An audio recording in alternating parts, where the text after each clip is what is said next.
From a railway carriage यानी कि rail की गाड़ी से। From a railway carriage is a masterpiece by R L. Stevenson यानी कि रेल की गाड़ी से आर.एल. स्टीवेंसन का एक उत्कृष्ट कृति है। He has brilliantly constructed the poem's rhythm to evoke the movement of a train यानी कि उन्होंने काफ़ी शानदार तरीके से कविता की लय की रचना की है जो जागृत करती है ट्रेन की गति को।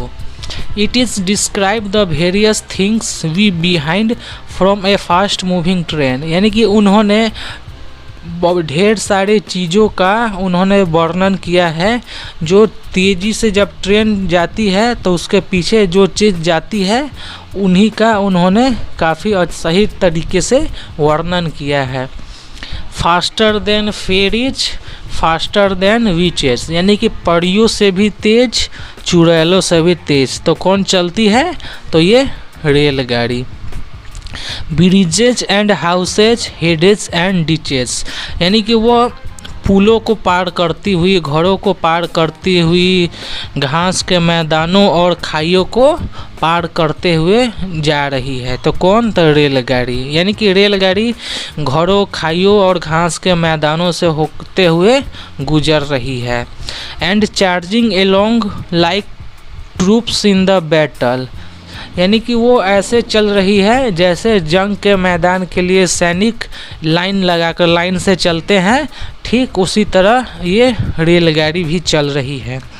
All through and charging along like troops in battle all through the meadows and horses and kettles यानी कि यह घास के मैदानों से होकर गुजर रही है जहाँ पर घोड़े और मवेशियाँ वहाँ पर चर रहे हैं।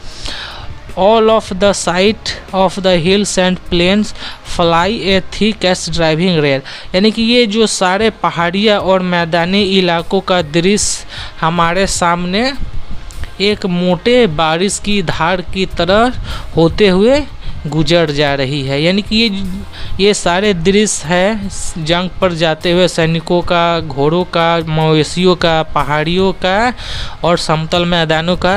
ये सारे जो दृश्य है वे कवि के आँखों के सामने बारिश की तरह होते हुए गुजर जा रही है। And ever again in the wink of an eye painted station whistle by यानी कि जो इनके आँखों के सामने पलक झपकते ही ये स्टेशन है एक पेंटिंग की तरह होते हुए वे गुजर जा रही है। यानी कि जब ये जो रेलगाड़ी स्टेशन से होते हुए गुजर रही है तो उनको कवि को ऐसा प्रतीत हो रहा है कि जैसे कोई खूबसूरत पेंटिंग उनके आँखों के सामने से गुजर रही हो। Here is a child who clambers and scrambles all by himself and gathering bramble यानी कि यहाँ पर एक बच्चा है जो चढ़ाई करने के लिए हाथापाई कर रहा है अपने आप से और वो घास को इकट्ठा कर रहा है। यानी कि ये जो लड़का है वो अपने आप से हाथापाई करते हुए चढ़ रहा है और घास को इकट्ठा कर रहा है। Here is a tramp who stand and gaze यानी कि यहाँ पर एक आवारा है जो खड़ा है और टकटकी लगाए हुए वो देख रहा है। The green for stringing the daisies यहाँ पर डेजीज यानी कि गुलबहार का हरे भरे क्यारियाँ या हरे भरे खेत हमारे आँखों के सामने से गुजर रही है।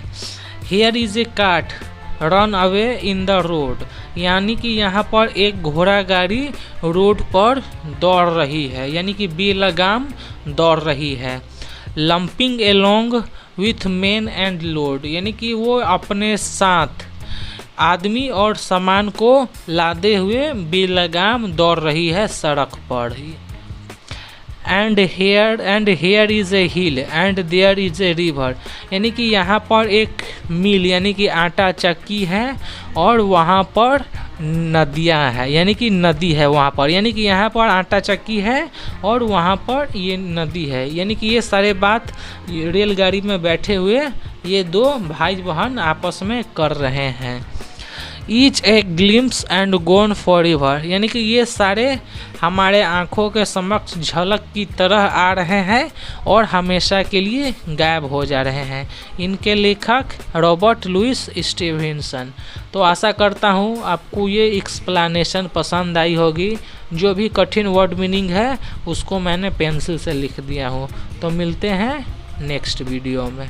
अगर आप इस चैनल पर नए हैं तो इसे सब्सक्राइब ज़रूर करें।